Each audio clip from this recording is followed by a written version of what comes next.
You might have heard the name Flamur Beqiri from being the brother of Real Housewives of Cheshire star Missé Beqiri. However, Flamur wasn't just a name in nightlife circles. Behind the music executive mask, he moved in the engine room of a global drug network that painted a large target on his back. Rival syndicate, score to settle, and then the feud followed him home. A quiet street, a front door, one moment that detonated everything. Why did this war land on his doorstep, and who signed the order? It was Christmas Eve in 2019 in Battersea, South London, and the streets were bathed in the soft glow of festive lights and the crisp silence of a winter night.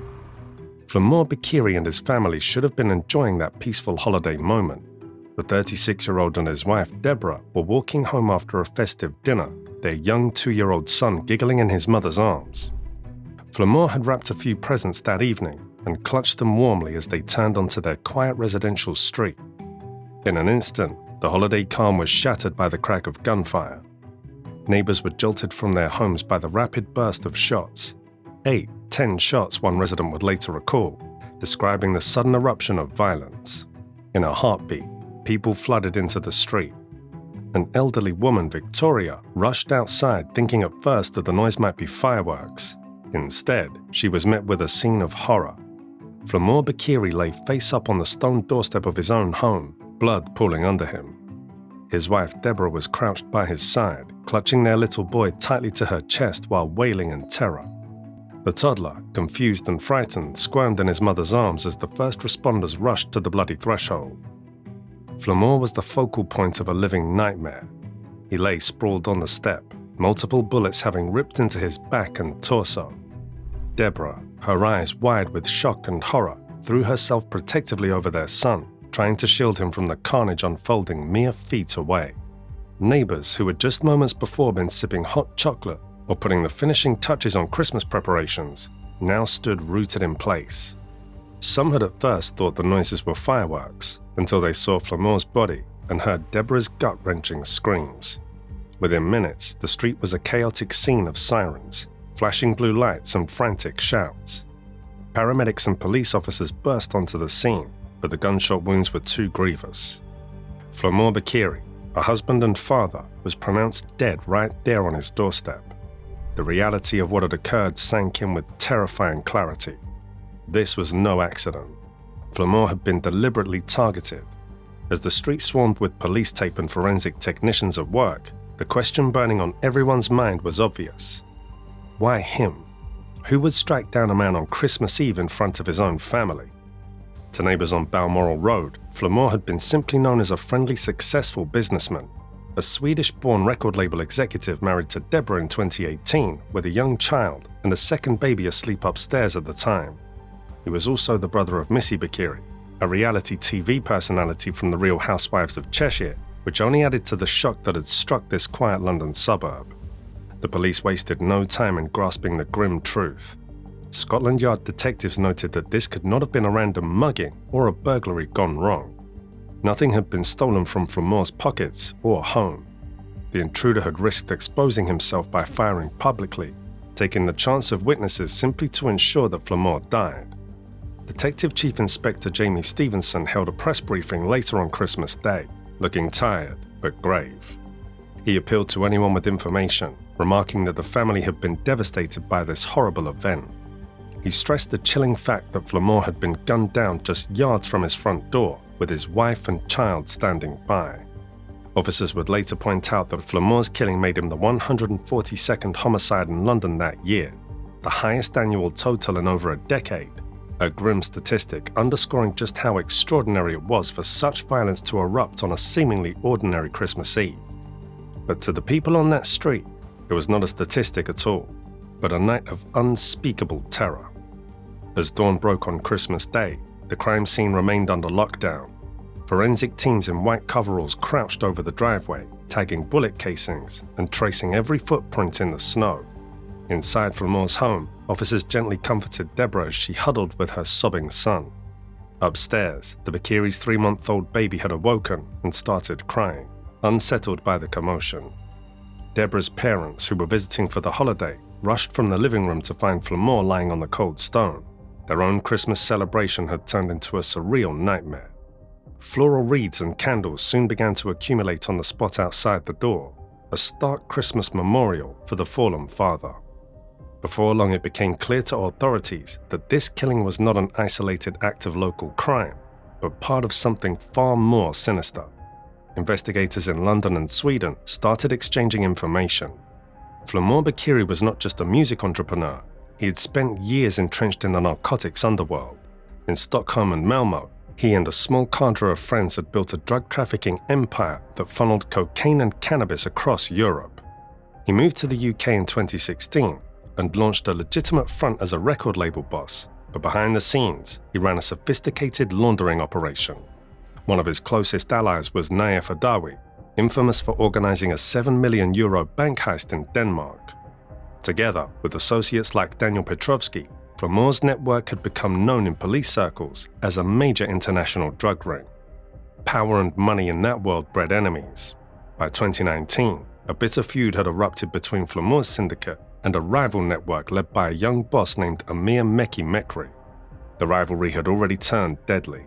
In August of that year, one of Flamur's closest friends, Naif Adawi, was the target of a violent ambush in Malmö. Adawi was walking with his new girlfriend, Dr. Caroline Hakim, and their infant daughter, when masked gunmen opened fire from a car. In the chaos, Adawi instinctively threw himself to the ground, even dropping his baby in the panic. He survived, but Caroline, a 31-year-old doctor and new mother, was shot multiple times and killed on the sidewalk as she cradled the child. The infant lay unharmed nearby. That broad daylight murder sent shockwaves through Sweden. Investigators quickly linked it to Missé Beqiri's gang. It was a chilling message to Flamur's circle that no one was beyond their reach. Flamur Beqiri must have felt the message keenly. He had believed that relocating to London, focusing on family and on honest business, would keep him safe from the vendettas of Sweden. But in truth, his old life remained his haunting shadow. The very aggression that claimed his friend's partner had made him a marked man. By the autumn of 2019, intelligence suggested Flamur was on the hit list of the Beqiri faction. In other words, the blood feud that had been playing out on Swedish streets was about to be settled on British soil. Somewhere in Sweden, planning for the lethal strike was already underway. The hit squad was not a ragtag assembly of street thugs. It was a hand-picked team, treating this mission like a military operation. At the core of the plot was Anis Fawad Hemisi, a 24-year-old Swedish Tunisian and former pro kickboxer. Hemisi, a well-built athlete with no prior criminal convictions, seemed the last person one would suspect of murder. Yet for a hefty payment, he became the gun for hire. Alongside him were several other Swedes, 35-year-old Esteban Pino Munizaga, who was to organize local logistics, and a few others who would play supporting roles. Rumors would later surface that a mastermind operated behind the scenes, and that funding for the hit came from high up in Beqiri's circle. Missé Beqiri himself would flee and later be arrested abroad. Their preparations were meticulous. In mid-November 2019, Pino Munizaga quietly flew to London on a false identity. During a 14-hour stopover in the city, he did more reconnaissance than a tourist could in a week. He registered at an apartment in Oyster Wharf, just a stone's throw from Flamur's home, and under the pretense of sightseeing, he biked along the Thames path, noting every turn and hiding spot. He even cycled past Flamur's door to study the house layout and the time it took to lock up cars. Crucially, before leaving, he bought a seemingly innocent item, a pink lady's bicycle with a wicker basket from a local shop. This ordinary city bike with a front basket would become a key part of the escape plan. Once Pino had recorded all he needed, he vanished back to Sweden, leaving behind that rented flat and the bicycle stashed away. In the days leading up to Christmas, Hemisi himself arrived in London under a low profile. Occasionally, the Battersea neighbourhood caught the sight of the strangest man. He always seemed to be at work on the streets, but not the kind of work anyone expected. Dressed like a council street cleaner, he wore a bright neon vest over navy trousers and heavy boots, carrying a litter picker and a black refuse sack. A woolly hat was pulled down low, sunglasses shielded his eyes, and most unsettling of all, a hyper-realistic latex mask concealed his face. On those mornings when local folk caught a glimpse, He pedaled slowly through the neighborhood streets on the stolen pink bicycle, stopping here and there as if tidying rubbish. The sight was surreal. Some neighbors thought it odd, but harmless. Little did they know the cleaner was mapping out escape routes and waiting for his target. Meanwhile, Flamur Beqiri remained blissfully unaware of the trap. On that quiet Christmas Eve evening, he spent his day with family and friends. He had enjoyed a relaxed celebration, exchanging jokes and last gifts with relatives. By around 9 p.m., Flamur and Deborah walked the few blocks home, hand in hand with their cheerful son between them. Perhaps Flamur was already planning the next day's festivities, imagining his son's excitement at Christmas morning. Their house on Balmoral Road glowed with a porch light, and the air was filled with distant laughter and clinking wine glasses from other holiday gatherings. It was in every way an ordinary Christmas moment. Then, everything changed in an instant. As Flamur approached his front door, from a shadow just steps away, her Missé emerged, gun drawn. In the blink of an eye, a semi-automatic pistol barked 10 times into the night. Flaming point-blank shots tore into Flamur's back before he even knew he was under attack. The force of those bullets sent him crashing face first onto the stone doorstep, the precious gift spilling from his hand as he fell. 8 of those rounds found their mark, piercing deeply into his body. Flamur had no chance to react, no time to scream. He simply collapsed under the hail of gunfire. Deborah spun around at the sudden report. In a heartbeat, she saw her husband dropping to the ground, blood spreading beneath him. She let out an ear-splitting scream of pure panic and desperation. Instinctively, Deborah dove over their son, pressing the child to the ground with her own body to protect him from any stray violence. Her terrified cries echoed down the street, jolting neighbors fully awake. It was the most primal of cries, equal parts agony, fear, and shock. The toddler, startled awake by the noise, began whimpering. Moments after her husband fell, Deborah was still screaming into the night. Inside the house, Flamur and Deborah's 3-month-old baby lay sleeping, oblivious to the chaos. The grandparents, visiting for Christmas and watching TV just a few rooms away, heard Deborah's cries and instantly froze. Popping up to a window, they saw Flamur lying motionless in front of the house. In an instant, the cozy Christmas living room had turned into a crime scene. Within seconds of firing, the killer, who witnesses later described as looking like a ghost, bolted away into the darkness. He ran past shocked neighbors around a corner and vanished as if swallowed into the night, leaving behind only the cracked pavement and the spent shell casings as evidence of his presence. As the gunman fled, chaos consumed Balmoral Road. Neighbors rushed out to help. 2 women, both former nurses, immediately began life-saving first aid on Flamur's prone body, pressing fists to wounds and murmuring prayers. Others wrapped arms around Deborah as she collapsed in sobs. One by one, more residents emerged. One man called 999, shouting for an ambulance. For several harrowing minutes, Flamur's breathing was barely discernible. By the time paramedics arrived with equipment and CPR, it was too late. Under the harsh flashing lights of the ambulance, Flamur Beqiri was pronounced dead. That Christmas Eve, he was not the only one praying for a miracle. Deborah spent those dreadful minutes beside him, tears streaming, pleading for help, cradling the toddler, begging God for any sign that Flamur might survive.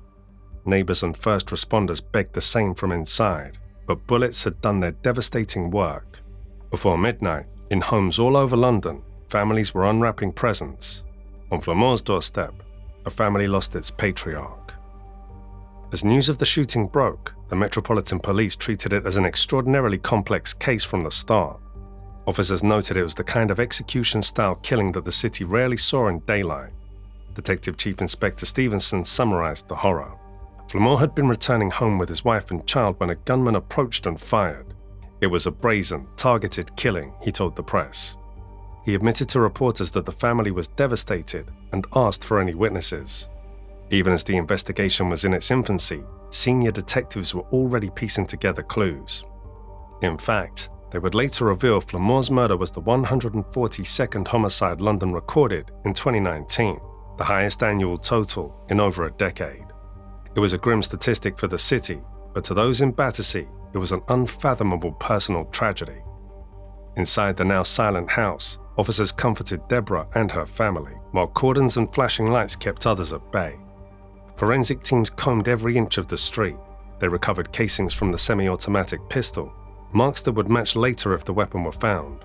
They collected a torn piece of the pink bicycle basket handle. They dusted for fingerprints on the doorframe.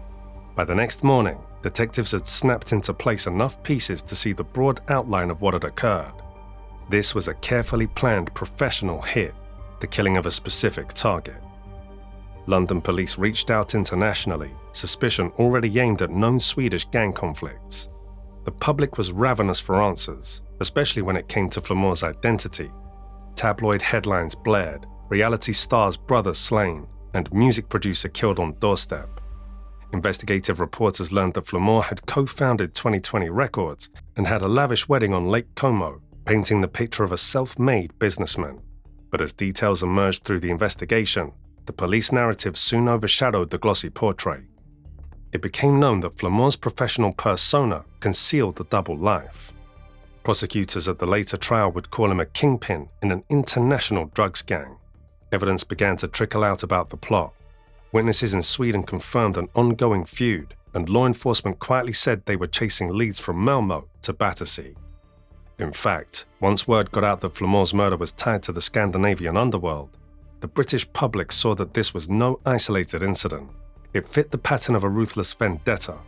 Senior detectives later told jurors that very few killings in London had ever been known to be organised by gangs abroad, and to have one on Christmas Eve was stunning.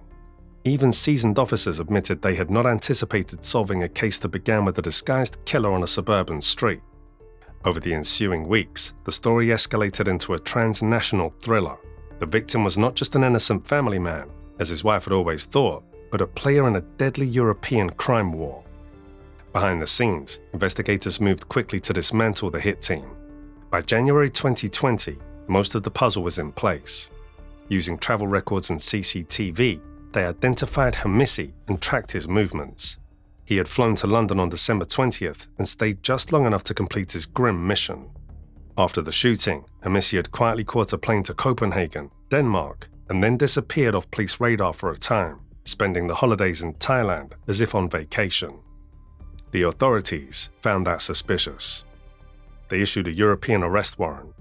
Sure enough, on January 20th, 2020, as Missé returned to Europe, flying back into Copenhagen, he was arrested by the Danish police on British instructions. Sweden's Interpol liaison also moved. By late January, they had cornered Estevan Pino Munizinga in Sweden and took him into custody. Back in London, officers uncovered evidence of two more accomplices at the crime flat, a British man, Clifford Rollocks, and a Dutch national, Claude Castor, who had entered the rented apartment that night to clean up and remove any trace of the crime. Both were soon arrested as well, accused of perverting the course of justice for their cleanup jobs. By the time the trial opened in early 2022, the web of conspiracy had been tightly wound. In the courtroom, the prosecution laid out every detail. The jury watched grainy CCTV of the crime night. One camera caught Flamur and Deborah strolling toward the door, only moments before a burst of muzzle flash lit up the screen. Another showed Missé in his vivid neon vest sweeping the street on that familiar pink bicycle, looking casually busy just steps from the target. The cell phone logs and travel tickets demonstrated that Missé flew in, killed Flamur, and flew out in little more than 48 hours. Witnesses, including the neighbour Jeremy Lyons, who had spotted and questioned the disguised killer during a test run, told of his strange behaviour. Once, as Missé posed with a litter picker, Mr. Lyons told him, "Get away from this estate, please," later identifying the man in court as the murderer. DNA on a cigarette butt in the flat matched Missé. Fingerprints on the bicycle did too. In short, the evidence painted a damning picture of an assassin squad at work. Senior Crown Prosecutor Louise Attrell told the jury the motive plainly. This was the culmination of a tit-for-tat gangster feud. The attack on Flamur, she explained, was almost certainly ordered by the Beqiri gang in retaliation for the earlier shooting of Caroline Hakim in Malmö, a terrifying message to hit back at Flamur's entire network. The jury learned how Flamur's old friends, especially Naif Adawi, had been systematically targeted. They heard that Flamur's record label had been used to launder millions, and how he had orchestrated drug deals in London and in Spain. The public watched with fascination as Deborah Beqiri sat in the gallery, flanked by police. Deborah had always insisted that her husband was simply a music executive she met overseas. Now she watched those claims crumble. She learned in that courtroom that the man she married had been deeply involved in an international crime syndicate, a revelation that doubled her agony in losing him. On the 11th of February 2022, the verdicts were delivered. Anis Hemisi, the alleged assassin, was found guilty of murder and possession of a firearm. He kept his composure as the foreperson announced the verdict, though a detective quietly allowed himself a smile. After all the gathered proof, justice had been served. Esteban Pino Munizaga was convicted of manslaughter. The jury accepted that he had not fired the shot, but had enabled the crime, and not guilty of murder.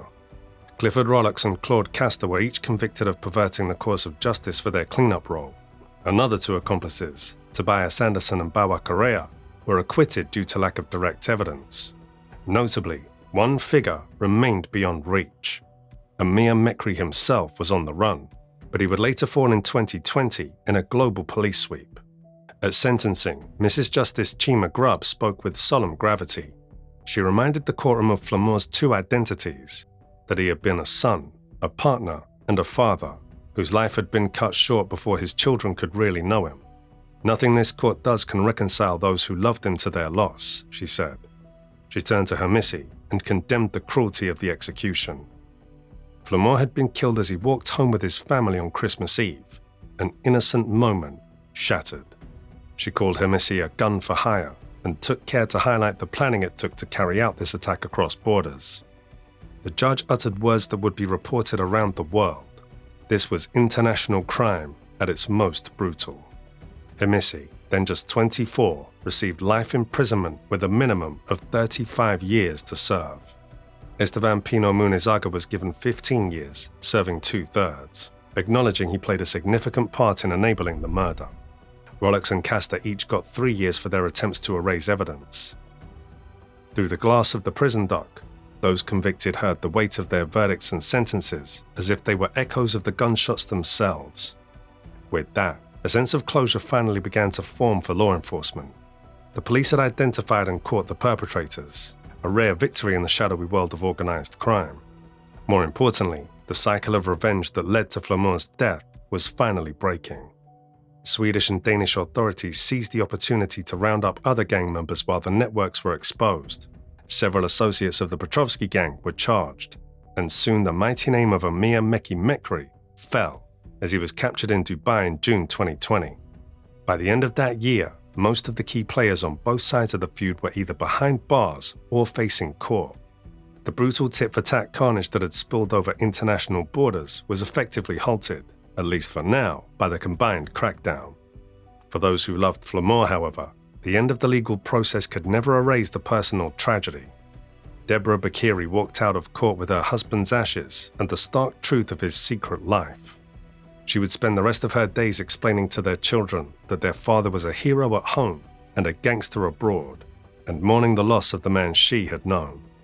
Their 2-year-old son would remember his father in flashbacks of sirens and a mother's sobs, and their 3-month-old would grow up never having met the dad whose face they see only in photographs. Missé Beqiri, Flamur's sister and a public figure, grieved her brother privately. The media frenzy around her family gave her no respite from her personal grief. On the leafy streets of Battersea, the crime scene tape came down eventually, but the memory of that night did not fade.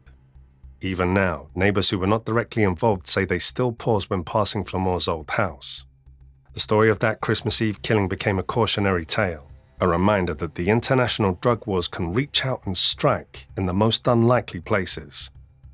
One can almost imagine the houses on Balmoral Road lit with holiday cheer, children sliding down snow-coated pavements, and then one cold night pierced by gunshots and a mother's scream. As the years pass, the United Kingdom feels increasingly connected to forces operating far beyond its borders. International crime has not only grown, it has learned, adapted, and expanded with the speed of modern travel and the reach of the internet. What once looked like isolated local crews now resembles a moving web. Brokers negotiating across time zones, couriers switching SIM cards at service stations, and moneymen washing cash through pop-up companies and instant transfers. Encrypted phones replace whispers, Logistics networks built for commerce become pipelines for drugs, weapons, people, and fraud. The faces change, the accents change, the tactics change, but the pressure on communities stays the same. Fresh waves of gangs arrive with different playbooks and fewer turf loyalties. Some specialize in high-volume shipping inside legitimate freight. Others focus on phone and online scams that drain bank accounts in minutes. Violence becomes a tool, not a brand, sudden, targeted, and efficient. A debt goes unpaid, a package goes missing, a witness grows bold, and a street that seemed quiet at dusk can turn dangerous by midnight.